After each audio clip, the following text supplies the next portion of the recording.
Yes.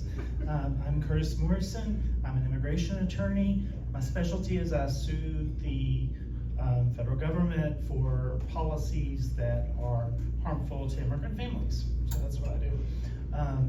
I decided to run against Darrell Issa because, I think a member of Congress should be like a watchdog and should keep an eye on the president and the executive branch, and just we weren't seeing that. We're not seeing that right now, right? He's going along with everything. So lots of things I could talk about. My colleagues just touched a couple issues that are very important in every district. But I want to talk about this thing that just a narrow little thing that most people don't know about because it's not in the news. Darrell Issa has sued the state of California about the counting of absentee ballots. Do you all know about this lawsuit? Okay, so in California, if your ballot is postmarked on election day or before, they'll still count it as long as it's received 7 days after the election.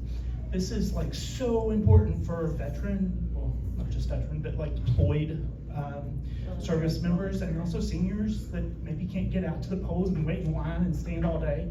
So I think it's like very important to the franchise. The reason they did this originally is because election workers were just so frustrated that the election was over, and then they'd have trays and trays of ballots, more than that came in during the election, that came in after, and they just weren't counted. People's voices weren't counted, right?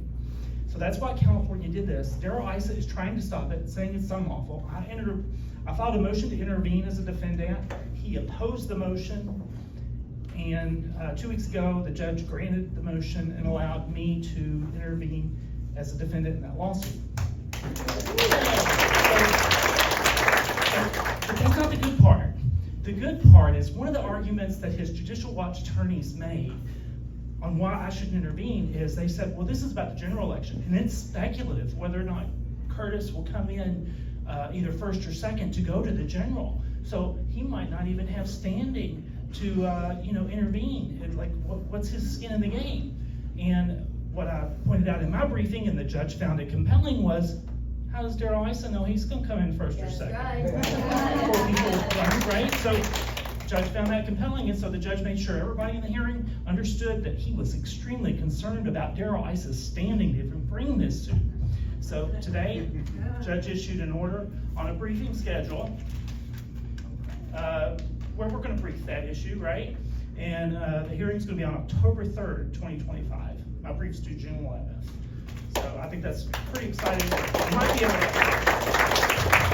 stop his lawsuit like this year, like even before it gets to next year. So,